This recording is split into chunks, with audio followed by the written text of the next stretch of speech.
Listen, are you looking for practical, sustainable, and proven ways to build wealth so you and your family can live the lifestyles you were created to live? Of the one that's filled with freedom and lifestyle options. Are you tired of trying to figure it out all by yourself? And does nobody in your family understand your drive? Then it sounds like you need a new tribe. Well, you're in luck because we just created one here at the Share the Wealth Show called the Wealth Exchange Network, where you can come in, engage, get support, and ask questions with people who have practical knowledge and experience to help you level up and get to that next stage in your journey. So hop on in, click the link in the show notes to join today. Come on and take advantage of this opportunity, and I'm going to see you on the inside. So I've been working with them, and they also started with me with no investments. Or I had the multifamily tenant. That was my only thing I had was the FHA multifamily, and that's how they started it. I didn't have like a bunch of stuff or any kind of, I just had that. So I approached hard money after taking advantage of the FHA programs. This is my recommendation. If you're two people, each use your FHA and then move into like the hard lending space. It is more expensive, but you can do more business. So we bought a multifamily, two multifamilies, and a single family. So 5 doors. With that money, and we retained 20 grand into the property to fix it up and like do a couple things that we needed to do to maintain market value rent.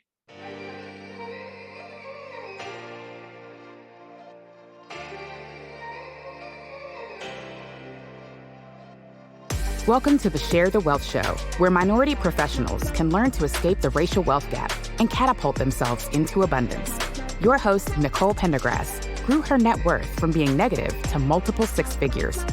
Join her on her investigative mission to expose secret strategies of the wealthy so we can all have the tools needed to build the life and legacy we were created to possess. Now it's time for the show. Hey guys, so we're back again. This is the second part of the episode with today's guest. I need you, if you have not heard part 1, go back to the previous episode and listen to that first, and then come back and join us here today. You need to hear the whole conversation. This is why we split into 2 parts. There's so many nuggets. It's so juicy. Go back and listen to the first part. Why refinance the entire mortgage, and why not just take a HELOC on the back end or get a second on the equity? Did you think about that, or like, was it not going to work that way? So I'm not opposed to HELOC and second mortgages, but I like to keep myself in first position on my properties. For me, the risk in that way, I've not yet come to be comfortable with, if that makes sense. I like 0-1, like the idea of like, for me, it puts me at risk that if something was to happen, like, and I can get very sick, I can end up in hospitals, like income change. If something were to happen, for me, I haven't come to terms with those risks yet. And it's not that I won't, maybe one day I will, but at the time, this is a risk that I felt really compelled to do. And I felt really like, okay, I'm good with this risk. I'll change the rate. Like, I can always refinance again. So, and also the amount of capital that I could get was much higher. So, I actually refinanced into hard money, which is much more expensive, but it was the cost of business for me. And so I just ran that number. The rate difference was, 5% or whatever it might be, 4.4 something percent. But where am I going to get a 4% loan for $150,000? My house. That's where I just looked at it as, I'm paying one person, but I got a 3% loan and a 4% loan. I got 2 loans in my mind, the way I broke the rate down, because this is my business loan out of my house. So I refinanced the property in the hard money into my LLC out of FHA. So I also, of course, dropped the PMI, and I went into a higher rate. I was able to pull the $150,000 capital out of the property. Okay. And then at that time when you refinance, because you were using hard money and that needed to be a business loan, you transferred that 3-family into an LLC as you were refinancing with the hard money. Yes. So I refinanced out of the FHA into the hard money loan at a higher rate into the LLC, took out the capital. So I put it on a 30-year. I didn't do a fix and flip or rehab or anything. I So refinanced hard it right money, you into can a do 30. a long-term amortization? Oh, I absolutely. don't know. In my head, I just hear hard money and I automatically think this is a short-term, like 12 to Oh 24 no. month fix and flip I type of I loan. do I not was have about the to ask, how'd you lifestyle pay or the that off? credit to be messing with regular banks to refinance, to be honest with you, because I can't show the consistency and pay. If I want to quit my job, I quit my job. You know, like I don't have the 2 year, whatever they require. Yeah. So all of my DS at my 30, they're in hard money. I mean, I'm moving out of that because it's not good for long term. But the maturity rate on the hard money for the 30 year is 5 years. So in the sense that in 5 years, you pay like a penalty if you get out of it before 5 years. Okay. So in my mind, even though it's a 30 year, that's just to reduce my monthly payments. In my mind, those are 5 year loans, and I have 5 years to get them into a cheaper rate. If that Okay. makes So at the 5 year mark, that's when you'll be looking to refinance again. So Correct. you don't have the prepayment penalty from the hard money, or like private lending or whatever you want to call it. And then Yes. you can get into a lower rate, hopefully, depending on what's happening in the market kind of Yes. thing. So people should know that most hard monies do have that 5 year penalty thing, and it goes down by the year. So if you own it for 3 years, you're down a point each year. Right. So then you Yeah, need like to a step factor that down into selling or prepayment. refinancing. Yeah, exactly. Mm-hmm. The point system like that. But for me, I just factored into the cost of doing business, and I could still do business, and I could do good business, and I did. So what's your rate, is like 7 or 8? What's your rate on the? I think it's that one maybe is 6.9, 6.8. It's right at 6.8, 6.9, I believe. Okay. And that's not bad, because, and honestly, I'll just share my quick story. I had a 3.85% mortgage when I first closed on my 3-family. And then in 2019, I refinanced into a first position HELOC, which is not normal. Most of the time HELOCs are second position, but mine was first position HELOC. So my entire mortgage was a floating rate. It was not a fixed Oh, rate. wow. So my rate was already a little bit higher than 3.85 then, but because the Fed has been increasing rates over the past year, my rate is now like 8.75. My mortgage is interest only payment. I was doing that for cash flow purposes, and I never had the plan of keeping this loan long term. But I also didn't know that if rates were going to go up so high, because I would have got a fixed long-term rate, but a fixed rate. But yeah, so my interest only payment has like doubled over the past year, and it's stealing a couple thousand of cash flow that I would have had. So it's all a learning lesson. Now I'm like excited that the Fed is starting to finally like settle down. And I cannot wait till a couple of decreases come, because I've talked to two or three different brokers over the past couple of years. And just the amount that I could pull out would not make any sense for the cash flow, like for the payment that I would have. It would just kill any cash flow. And I still have cash flow, which is great because I use that to subsidize where I live now, so I don't want to get rid of that. And the amount of equity I would get is probably not, if it was as strong as 150, then I would be like, all right, this is a harder decision to make. But it's probably like 75, 80, somewhere around there, which is not to sneeze at, but it's like I need more. Yes.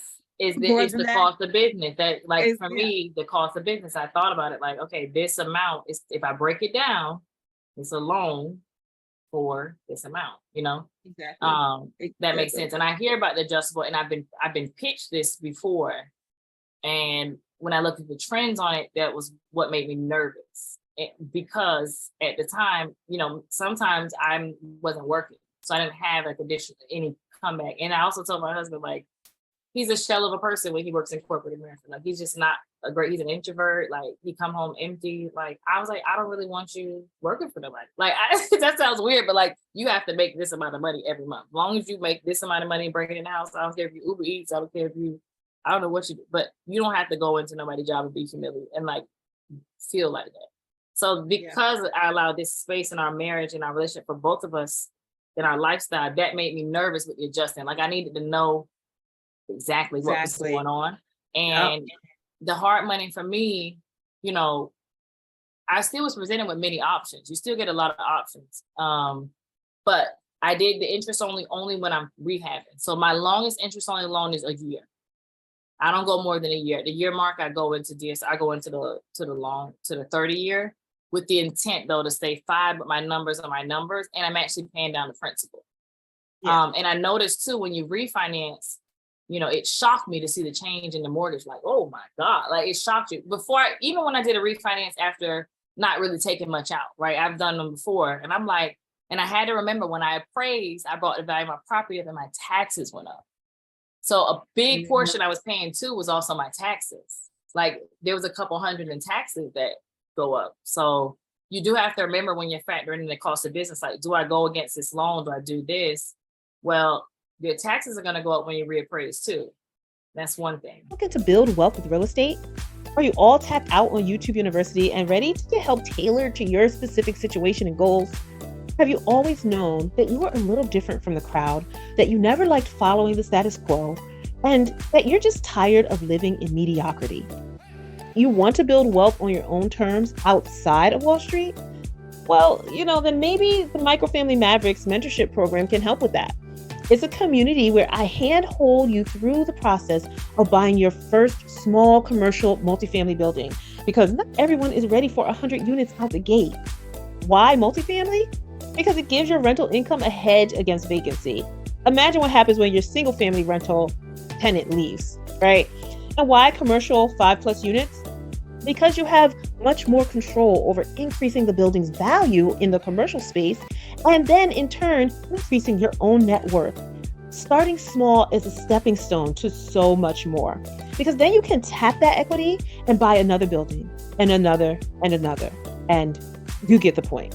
So increasing your cash flow and your ability to be job optional along the way. It's all a part of the journey. So if you think big, but you want to start small, and if you know multifamily real estate is the way for you to open the door to building a life of freedom, abundance, and legacy, but you just need someone to guide you step by step, and you want to be surrounded by other people on the same journey, doing the same thing, then just click the link in the show notes to find out a little bit more about the Microfamily Mavericks, and I look forward to potentially seeing you on the inside.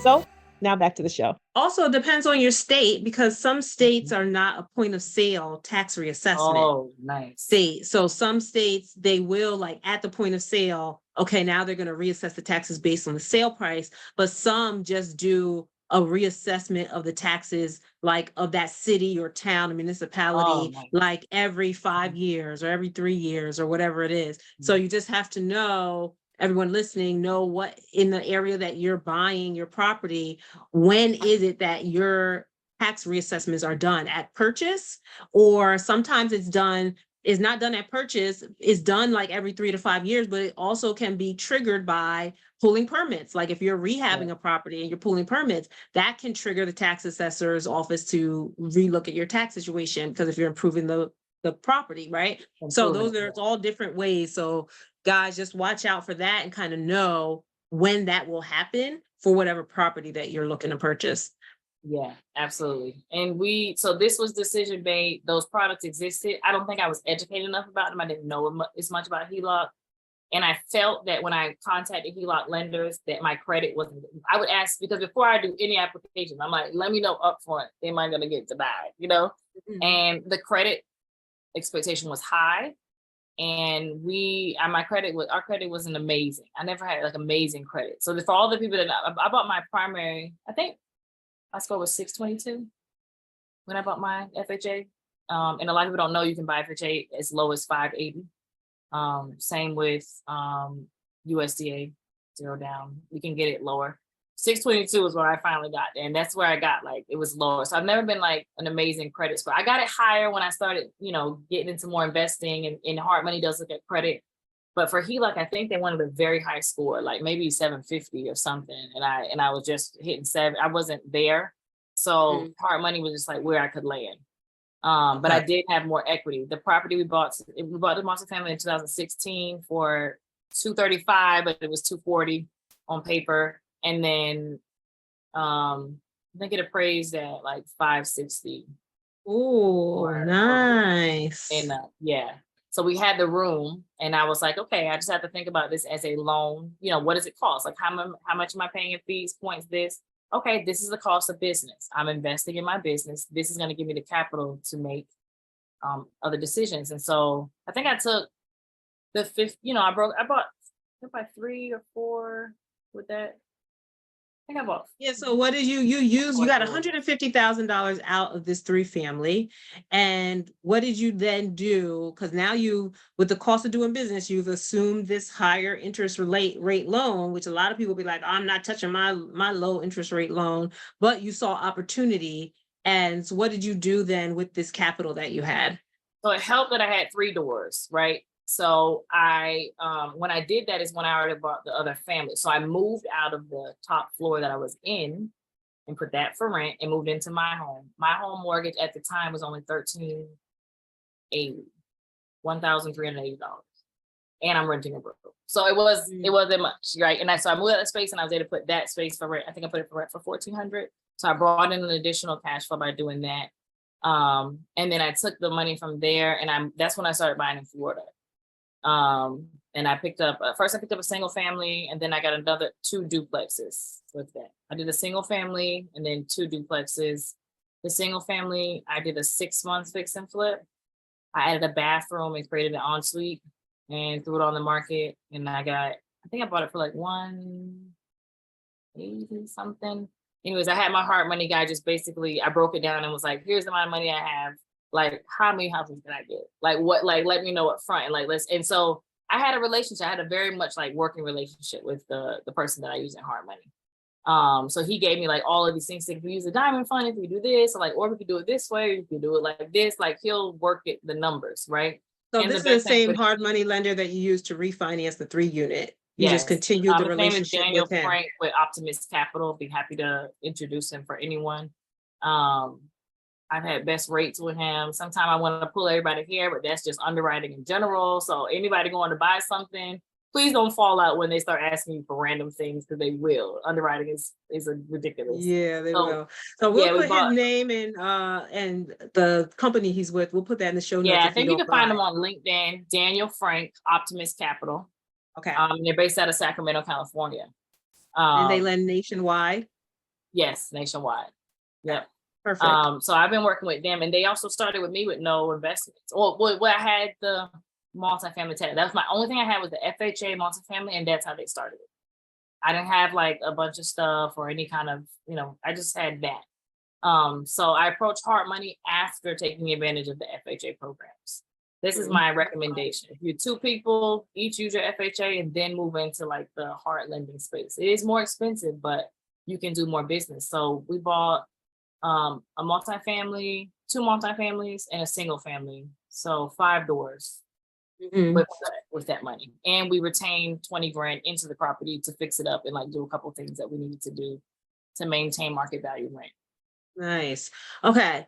And why did you decide to buy in Florida instead of close to where you were in Massachusetts, right? Deep in my soul, I love blue crabs and sunshine. That was a little bit of it. And my mom and my grandma lived there, but it is a really good landlord-friendly state. I knew the market very well. I knew block by block. I knew what was happening. Like I knew the land, the way Janelle knows Philly. I know where I grew up. So that influenced it, like really knowing the market. And I saw a lot of times, like I was tempted to go to Detroit. I'm like, I'm about to go to Detroit with this and buy 2 blocks. Like I was tempted. I'm like, babe, let's get on a plane. I was actually born in Detroit, funny enough. Don't know nothing about it, left at 3 years old, but I was born in Detroit. And I was like, you know what? It's a house over there for $5. I'm like, I don't care what's going on. We go get the machete, go get get our little carry the license, and we gonna post up and we gonna buy 2 or 3 blocks. Like, I'm like, I looked in Cleveland, Ohio. I'm like, dang, Cleveland got $25,000 houses. But I was like, location, location, location. This is something I stand on. It's location, location, by the ugliest, most raggediest house in the best location. So I knew that, my area where I was coming from was being, changing, revitalizing. And I'm like, I want a piece of the pie. And then I know, like in Massachusetts, there's just a minimum that it's going to be. Like there's certain states where you just like California, there's certain states where like it holds value. And I said, this is long term for me. I'm not trying to get rich off this right now. I'm not trying to go, live on the money. I want to make sure that when we go to retire and we don't have 401ks because we never stayed at anybody's job long enough, we got all these properties and I want them to be worth a lot of money, so location was important to me. Now, I don't mean I won't go to Detroit, but I was very tempted, like what I could get for 5 properties. I probably could have bought, Lord knows, over there. We have so much in common. Honestly, this is crazy. I did invest in Detroit. Was my first, before I bought my 3-family, I was with a group and we invested in Detroit. We bought 4 properties from the auction because you could just do that online because we were all Right. from New York. So we had visited Detroit, but ain't none of us knew nothing about block by Right. block in Detroit. And that's a city you got to know block by block. Well, you got to know that everywhere. But there, you But definitely need Detroit, to know like that. where people Exactly. hungry, you got to know. Yeah, we met Like, we met like a realtor and a lawyer, and they're like, oh, okay, we got a team, so let's go invest in Detroit. Like that was enough. And no, yeah, so that ended badly. But yeah, so yeah, take your I time was with tempted. Detroit. You're Like good. every You're other good day, in I'm like, Florida. you know what? I'm gonna go to Detroit. I'm like, No, you're good in Florida. You're good where you know. yes, Detroit and Cleveland. I'm like, dang, Cleveland got a 7-bedroom out of Cleveland Clinic for $2. I'm like, but I always think to myself, I'm like, if I find it that fast, I don't know. Like, I don't, but Yeah, yeah, but you know exactly. what? The fact that you even went to Detroit and did it. Because sometimes, because I made some, listen, I done made some mistakes. Like, or I've made some things that's not mistakes. They just, Learning lessons. right. I put them in the back of the, back of the box. Like, oh, I did that, but whatever the case. Yeah. And I definitely think that it also showed that you have the growth mindset. You took I mean, if you're going to take a risk, taking a risk on real estate is a risk to be taken, right? And then you know what? You bought 4, not 400, and you won't be back. Like, and that's that, y'all can have it. Like, y'all can have it. But, that's that. Till I get some better boots on the ground, maybe. But the Florida reason is really landlord friendly. So I am an advocate for like keeping communities in communities.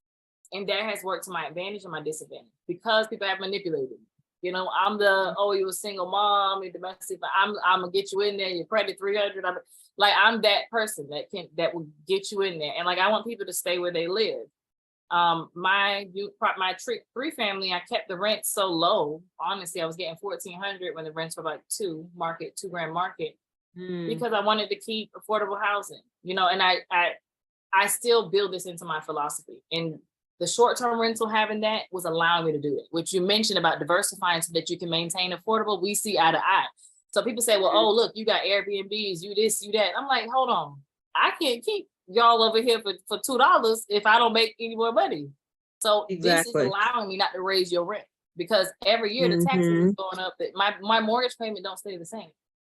My house I bought regular was 13 something. It's 15 something now. And I haven't done anything, HELOC, nothing. It's just the cost of the taxes and insurance.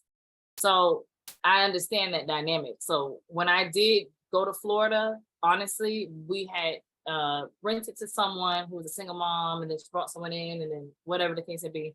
I think we allowed for too long for her to pay late and do all this kind of stuff. We didn't really go through the court system, which made the process very long when we actually decided to go through with eviction. And I have never purchased a property and taken anyone out of their house, ever. But I have gone through eviction in my rental properties. And it's not something I want to do. I offer every service. I'll take your agency, Salvation Army, Section 8, a voucher. I will take, you could braid hair in there. I'll let you do some business. Like whatever like I'm gonna ignore that man that ain't on your like whatever. Like just get your bills paid, And this person really took advantage. There's so many resources in Massachusetts. Like the type of scrappy you got to be in Florida versus Massachusetts. It's hard for me to empathize with people here. There's universal health care. There's all kind of assistance, and you get like $1 billion in food stamp. It's so much help that from being in Florida, like they don't even you don't pay your lights for 6 months. They don't shut them off in Florida. You got 30 days. They don't care if you got a baby, you on asthma, it's off. Your water, like they don't play in Florida. So here it's just weird for me to see somebody. So I'm sending her emails. I'm doing the application for her to do these assistance programs. She don't want to follow. She didn't want to do them because she don't have to, because Massachusetts is really difficult to evict. similar to California and New York. So we Similar went to through a New 9 York. month eviction, which, you know, no rental income for 9 months, in addition to an attorney. When you own a property under the LLC in Massachusetts, you cannot self-evict. You have to use an attorney. Not only do you have to Wow. use an attorney when you're an LLC, you are not allowed to do the paperwork yourself, no matter how smart you are. You have to use an attorney. When you go through and execute the eviction, even after we negotiated, I'm talking about, I would forgive all 5 months of rent, just pay me this month and then agree to move out date. No. So we go through with the eviction execution. When you execute an eviction in Massachusetts, not only do you have to pay an attorney, you have to move the tenant out with a bonded, licensed moving company through the state of Massachusetts. There was only 2 in my town. You can imagine the monopoly on the costs. $3 to $4 grand. You have to professional movers move out and put it in storage and pay the storage fees for the first month. That's Massachusetts. What? I thought New York was bad. Okay, this is another thing. Of course, every landlord probably has gone through an eviction, but yes, I've gone through a 9 to 10 month eviction. And that was from the time that we started the eviction process, but I had not been getting I've been getting less than half month's rent for like the prior 6 months before I even legally started the eviction process. And then once that started, it was like a whole 9 or 10 months before the marshal physically came and got them out. Right. And I don't know. My property wasn't in an LLC then. So I don't know if a lawyer, I use a lawyer anyway, but I don't know if a lawyer would have been required if I had the property in the LLC. It's in an LLC now. But I also had to pay for for any kind of, you get the judgment, and the court, just because you get the judgment don't mean you get no money. That's what The court saying. don't help you. Like The lawsuits. court don't help you. The judgment, No, just because you $7,000, it don't go nowhere. where's my money? I still have to go. I had to go pay an investigator like $2 grand just to look them up and look up their jobs and look up their bank accounts and look up all this stuff. And he came back and found nothing. He found like bank account that had a negative overdrawn with Super secret searcher. I could find anything, but oh well, now I don't even know if statute of limitation. I know the time frame is gone over. Like we gotta talk because I don't know how to research this. Huh? Because they sat in mediation and with that little grin, and I was, look, I'm on this is live. Let me calm myself down. Because I know they was going to work. I wanted to take it to the streets. It felt personal because I saw them in their scrubs every day going to work. So I knew that they had jobs. They had 3 or 4 kids getting taxes. They had a person in there. They had renting rooms. They threw parties. They threw so many parties. The police kept coming. Like, this wasn't somebody who was like in a dire situation, you know, Yeah. Because we took so long because we're like, what's a single mom? It's a single mom. She have kids. But the way she was moving, this was spiteful. This was because I can, like whatever the case may be. And when I went to that mediation, I had to sit way across the room because I was like, lady, I will take you outside and pray for you. But I was over I it. couldn't even do that.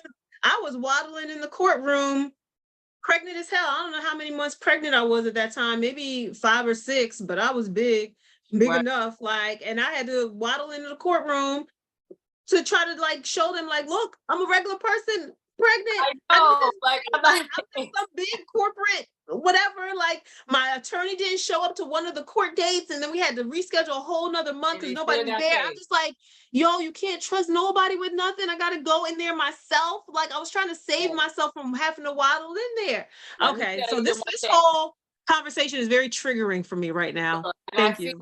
Because it needs to be had, because everyone on the outside looking at what you have, this is a part of it. There are those 9 months when you pregnant, when you ain't got it, when some of you walking up the stairs and they having a party and you're sick. Yes. This is a part of it. And do you still stand as a Black woman investor? And we do. Yes. Still got doors, and we do. It was hard. Yes. We do. But like, this was a part of it. I'm talking about, I think I got a couple great, but I didn't even slit no edges because it's gray. Right there. The gray that she gave me. And them grays don't want to slick. They be pointing out like, I was like, let's pray for you outside, ladies. So I look, and the judge saw through it because I presented evidence. I went in there like I was on, Law and Order. I was like, let me put this in discovery, please. I wasn't playing. My lawyer, he was just there for show because I had to pay him. Because I had the person on the second floor, they had a sound meter recording the sound waves and everything. Police report. Said in discovery. Look, yeah, I had record. Look, I had that she was going to work, pictures of her going to work. I had everything. I put it in discovery. So when we finally got through the process and get to the end, and I'm like, it's $27,000 in back, whatever, and they can't pay attorney. So that's not even on the judgment. Your attorney, and mind you, I'm in Florida flipping houses. So I have to fly back in court. I'm paying to fly in, like back and forth to different court dates. I've had an attorney rescheduled and flew in and ain't no court. Like, it was crazy because the attorneys don't work for you. You get a paralegal call you and this man show up when he feel like it. And you got to pay him. So when I got to the end of that, I'm like, what can I do? I went right up to the county clerks. I couldn't make her pay, but I could put it on her credit. And I did. There's a form that you could fill out that will fuck their credit up. And I don't mean to say that. And I didn't do that for everybody. I've had people leave. I've done other evictions and I did not do that. I didn't do it. But for this, it had to be some kind of consequence. And since I couldn't go outside and pray for her, I put it on her credit. And once it go on her credit, it's gonna go everywhere. I did this, whatever this form is, I have to figure out the name of it. And I did this to another person before. I had another eviction. It wasn't as messy, but I went through court and I went to trial and everything in the same way, but it was short, about 5 months, and I was able to go through it. The person called me 4 years later and paid me my money. Are you enjoying this episode? Then stop what you're doing right now. Head over to Apple Podcasts and leave us a rating and review. It really helps our show get pushed to more people who are looking for the information that we're sharing here. We have to share the wealth. If you listen to us on YouTube, make sure you like the episode that you're listening to right now and subscribe to our channel. Then share the channel with somebody else. There are people out there looking for the information you're listening to right now, so make sure you share it with someone who you know needs it. Now, back to the show. A percentage. But they paid me my money. They called me 4 years later and said, I can't get into this program. I can't do this. I can't get out my credit. If you write the judge, we went to court. She agreed to pay back 50% of the judgment. They put a payment plan in place and they removed it from her. We put in some David, and we did this. And this person called me 4 years later. The same person that called me all kind of witches and twitches and switches when they was walking out called me 4 years later asking for help. And I did. All right. Okay. So as soon as you find, I'm praying it's not too late. If you find the name of this form, I need this name of this form to find out how I can put this on their credit. I was like, you gonna remember me every time you apply for some shit. Yes. So that is just like, and yes, I don't want to be spiteful, but the way this was not you can just tell by the person's mannerisms and how they respond to things, and just like, listen, that's very dismissive. 4 months worth of rent for people who I know were going through it, and I've never asked for it, and we resumed. It's different if someone is communicating with you and just being open. Like, I'm a regular person. I'm a softie like you too. Sometimes when it comes to like somebody has a situation or they're telling me, oh, I got this going or what's going on, then like I feel bad. I'm not a hardcore, like, that's why I sometimes I put in a third person to be the one to handle it, because I will get suckered every time. So I need that front. But like you, like I feel for people's situations, even if it means I got to bite the bullet on something. But if you're going to just communicate, that's all I ask for, is just honesty and communication. And then I can work with you. I think when people see you own something too, they forget that you have a mortgage.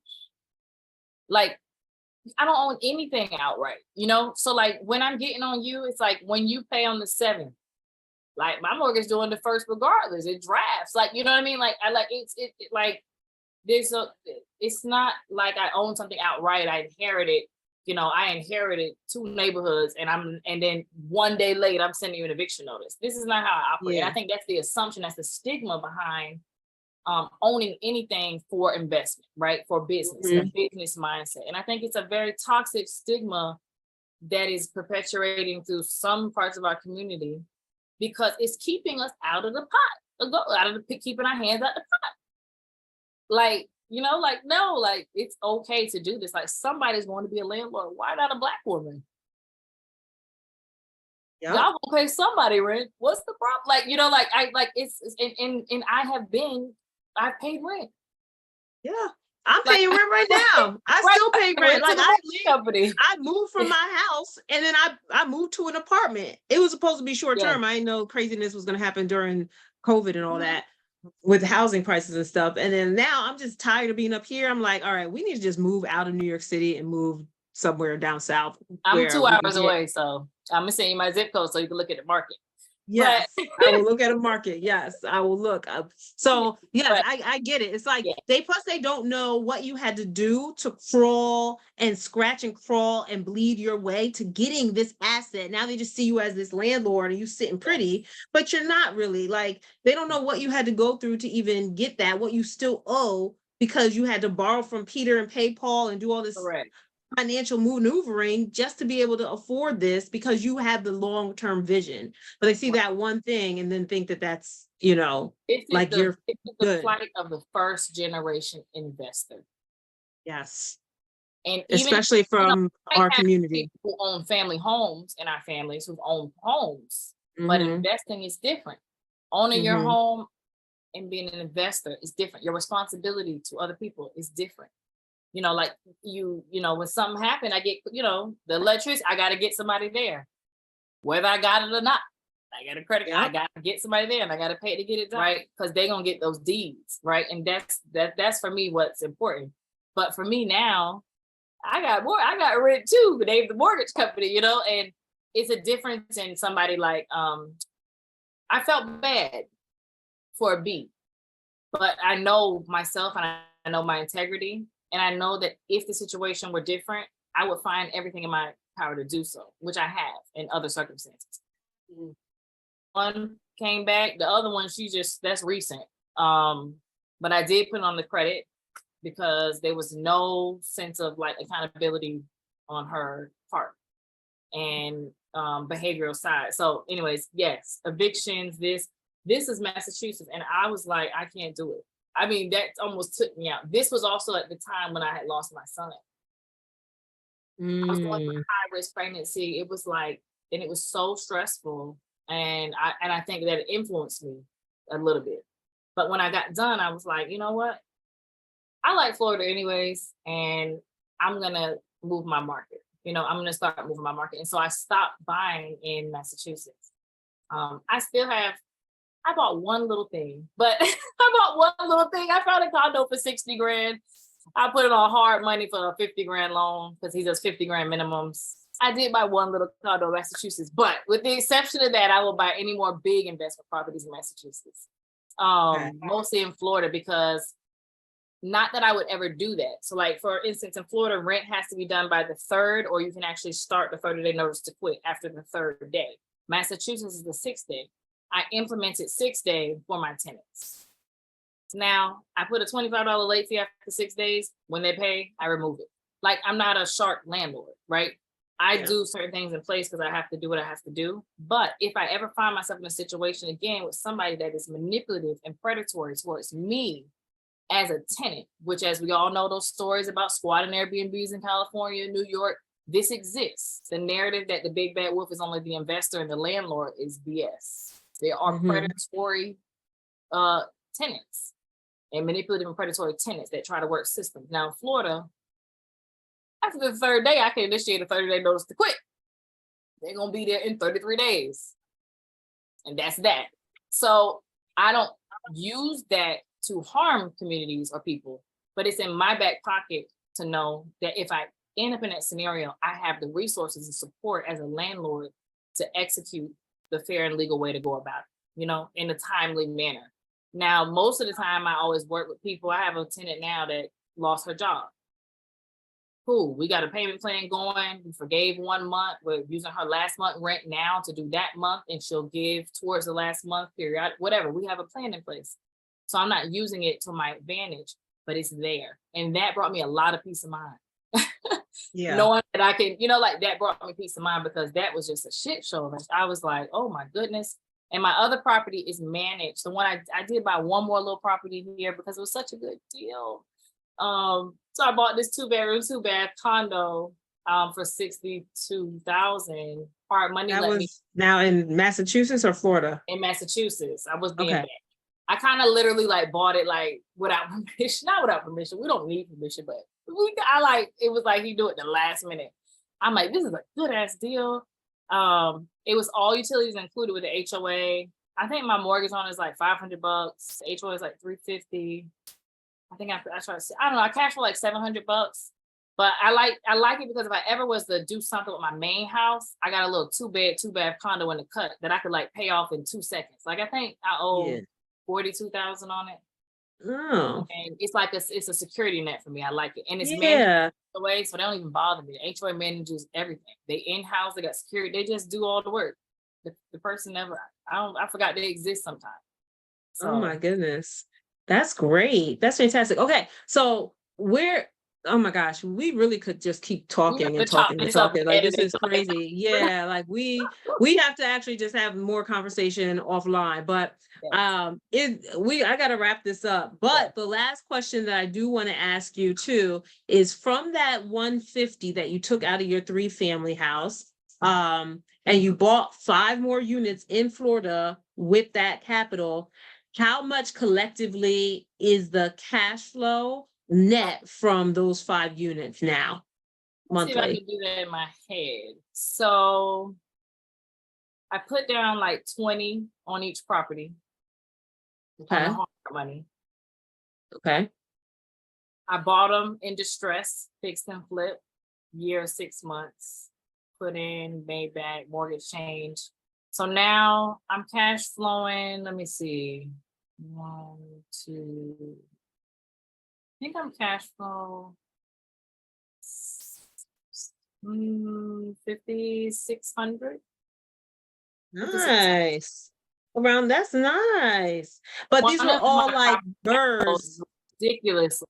Yeah, these are buys. So one of them I bought was a 5-bedroom with the ADU on top, a 1-bedroom. It technically was a bar, like a brothel. It was like a track. I don't know what it was. It had a stripper pole and a hot tub. Oh my God. Getting a hot tub out was crazy. So anyways, I worked with that property. That one made me a lot of money. I got it for a good deal. And the hood actually helped me with that. The people in the neighborhood, they was walking up to the white investors and they was telling me it was roots in the pipe, and they was making it sound like a tear down. The house got to be tore down.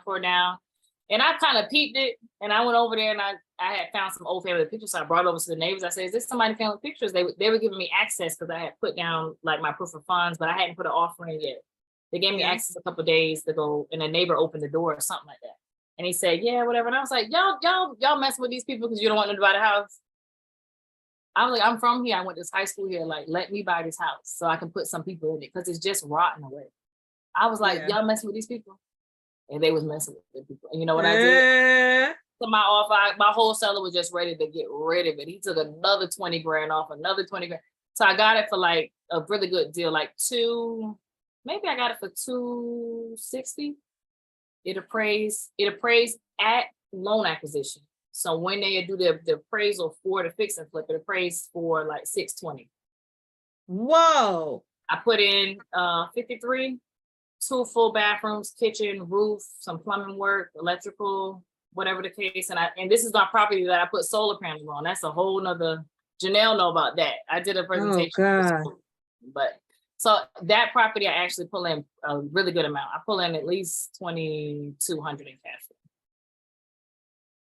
So that is, I just wanted to tie this whole journey up with a pretty bow, like it's the end of the journey, not really, right? It's still going. But for everyone listening to know that like you took that risk of, getting rid of the lower interest rate for this higher rate to have access to capital, but now you've bought 5 more doors with it that are cash flowing over $5,000 a month. And yeah, you had to do some work with that. It was rehabbing some properties, getting stuff that needed some work, but that's the part of value add is you have to do the work and put in the elbow grease to increase the value of the property. But now you get to benefit that extra equity because you already have, like, you closed on one property that had a ton of equity already. Do you know what I mean? So that kind of thing is just like it's the long-term mindset that people need to have. And a lot of people just go into like, oh, I just want to buy something because they're just so thirsty to buy their first one. They go in without that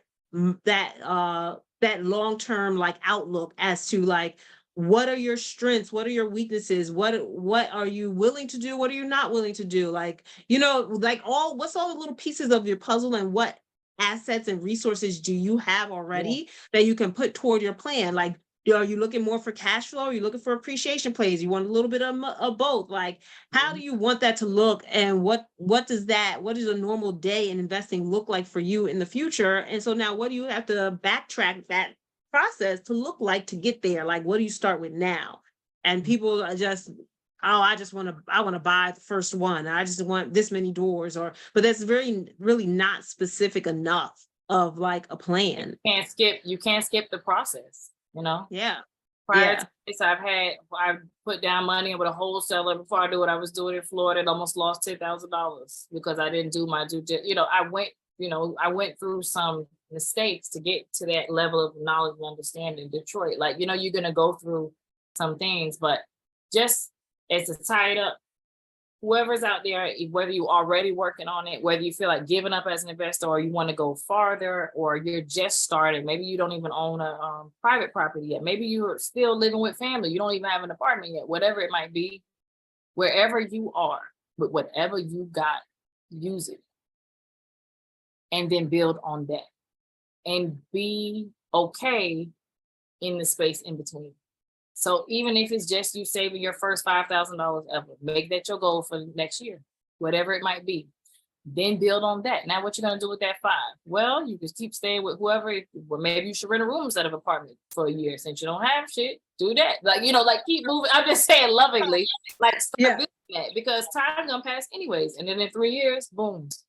There's FHA. There's even home buyer path programs for Section 8. People on Section 8 currently, you have the option to buy a home. It exists. I know it don't seem like it because we mentioned Peter and Paul, and it's going to do some undercover hustling, but it exists. So wherever you are with whatever you have, do that. And also, if it's not for you, it's not for you, because it takes a lot of grit to be a landlord and an investor. But I personally think that anybody that wants to do it can do it. Just know that it may not look like the way everybody's doing it. And some risks are worth it if you are calculated. Take mindful risks. Assess and take mindful risks, and then forgive yourself for your mistakes and move forward. And take the information, because you learn. You'll never leave empty-handed if you learn something. You might not leave with what you came for, but you're going to leave with something. With something. Go back to Detroit. Look, that's how I felt about it. That is, I love that. Oh my God, I gotta clap it up for that. It said you're going to leave with something, right? Yeah. And you just have to take calculated risks. And I love that. That's like, just look at what you're doing. Time is going to pass anyway. Take that risk. Just do a little bit of research, but then go ahead and take that step. Trust your judgment that when you get in that pickle, you gonna get out. You gotta trust your Cat Williams, your star player. Like, you have to trust yourself, Yeah. All right. Okay. Oh, all right. So we are. Thank you so much, Jillian, for being on here. This conversation was insane. I don't know if this is going to be a 2-parter or a 3-parter or what, because this was like a really in-depth conversation. But what we're going to do right now is we're actually going to wrap up with the last segment with the same questions that I ask every guest. We call this Digest with the Guest, because the guests normally give so many juicy morsels and nuggets of information that you got to have time to just kind of sit and let that information slowly digest through your system and through your mental cranium and, your cavity, cranium cavity, whatever it's called, so that you can really interpret what was being said and what was being left there. Because there's a lot of crumbs that can create a full meal and help sustain you for the future of your financial journey, right? So the first question is, Warren Buffett said that diversification is protection against ignorance. And I took that to mean that basically people diversify because they don't really know what they're doing. But what is your take on that? And is it like a good thing or a bad thing, or what? What do you think about that? I personally believe in diversification, but I also follow mentors who don't necessarily diversify. So Janelle Wilson, she's a through and through Section 8. I mean, she has diversified, but she preaches, teaches like throw them on Section 8, do this, right? And I think that diversification is an individual experience and depends on your market.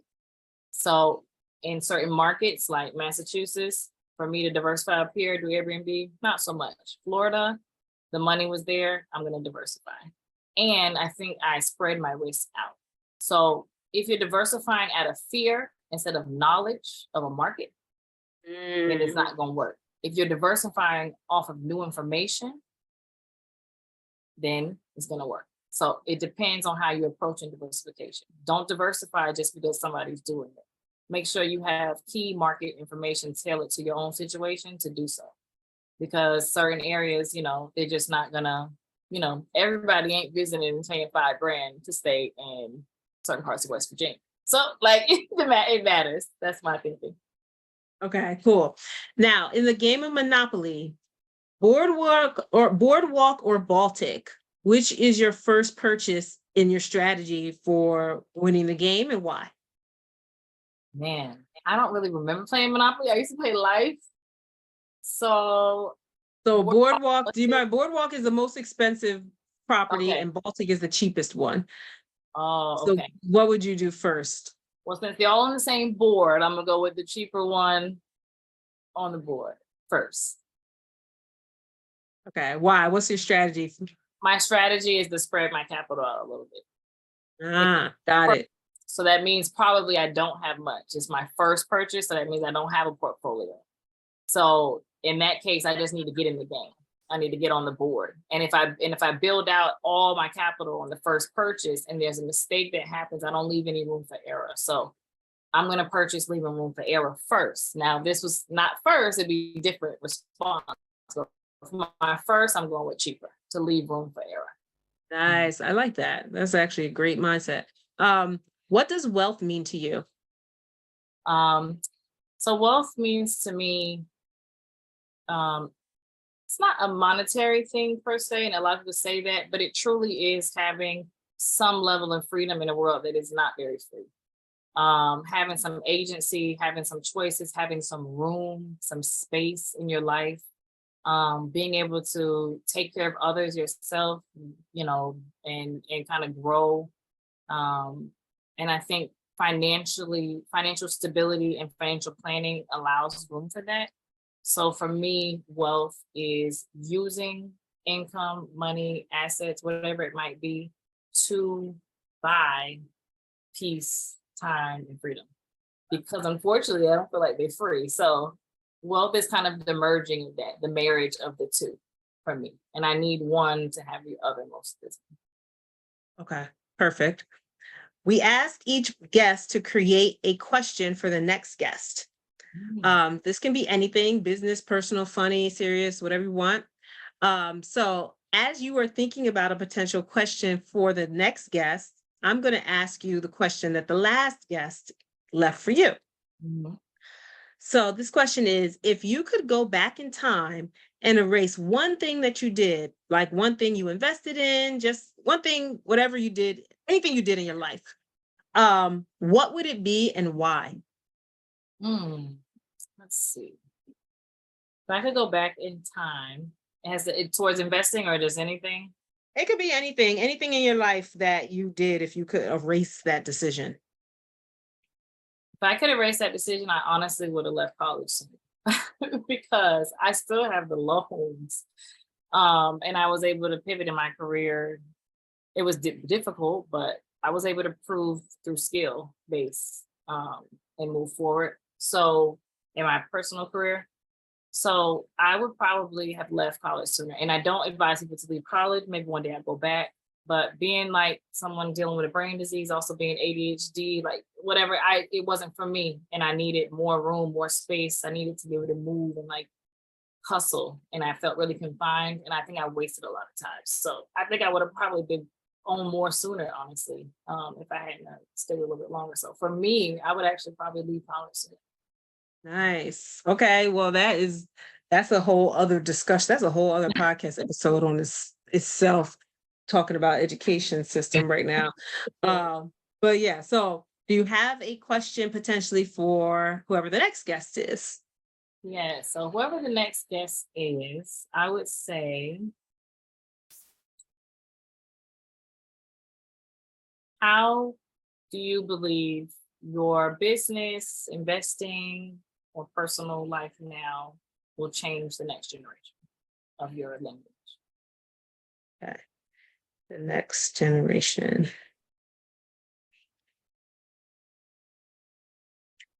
Last question.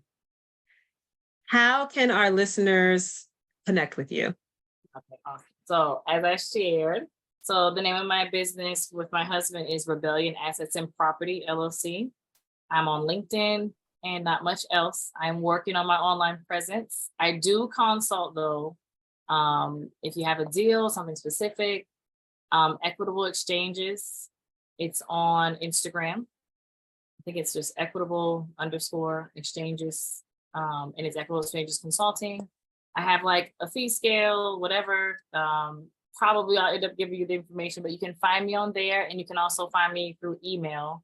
Rebel2 evolve.management. So rebel2evolve.management@gmail is my business email. If you're looking for resources and hard money, if you have some deals, you're a wholesaler, you want to send me some properties, if you just want to talk to me about the show, this is the email that you can reach me at, and it's rebel2 evolve.management@gmail. I made that before, it's too long, but that's it.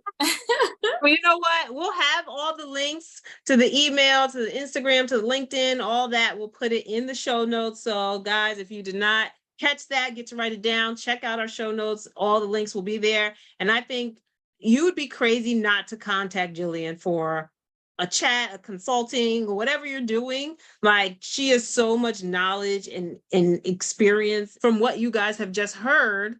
Like, I'm so grateful that you came on and shared all your experiences and your journey so far with us. I'm so excited to see what you continue to do in the future. Your mindset is just like on point when it comes to analyzing opportunities and the risk of doing business, the cost of doing business, like taking that next step. Like, girl, you're on point. On I point. appreciate it. I definitely felt a kinship here, so I'm gonna find you. Yeah, Like, we're ooh, keeping this moving. I haven't been meeting people renting rooms. Everybody think I'm crazy. I'm like, I like this. I'm like, yes. Sometimes you be in the kitchen like I need a second fridge, but you be like, you know what? I'm saving. Yeah. Give her grace. So I appreciate being on the show, and it's been a pleasure, like-minded, good energy. You're an inspiration for me. So I'm always looking for mentors and people to look up to, and I have found someone. So I'm excited to follow your journey. I've subscribed, and blessings on blessings and everything to you moving forward, because you're doing a really good job. Thank you. I say it's the same to you. And I gotta thank Janelle for sending me someone fantastic. So guys, if you're listening, you have guests that you know who are doing, or investors or anyone in entrepreneurial journeys that are doing some really big things and are kind of flying under the radar. You think that they should be spotlighted. And if they're willing and open to come on here and share their journey and experience, please reach out to us. Our email is sharethewealthshow@gmail.com.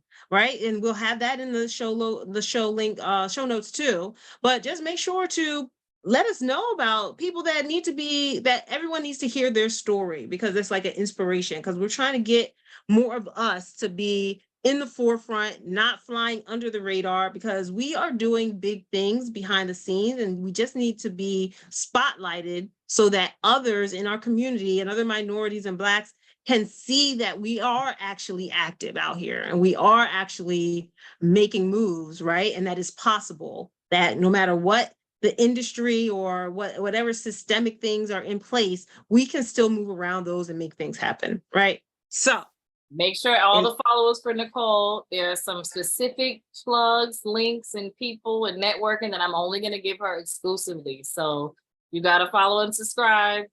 to find it because Oh, I got some tricks in my bag and I'm gonna make sure she gets them. So that means you'll get them. So make sure y'all follow nice. and share. Yes, and I'm gonna make a whole Google Drive just with resources from Jillian. Okay, everyone. Thank you so much for joining us for another episode of the Share the Wealth Show. Thank you, Jillian, for being a fantastic guest today, and we will see you all in the next show. All right. Bye, everybody. Did you love this episode of Share the Wealth Show? Be sure to connect with Nicole by following her on LinkedIn, Instagram, or Facebook. If you picked up any of the gems that were dropped by today's guest, make sure you not only put them in your bag, but if you know of someone who would benefit from this information, don't keep it to yourself. Share the wealth and make sure to leave us a rating and review. We'll see you for next week's episode. Subscribe so you'll be notified.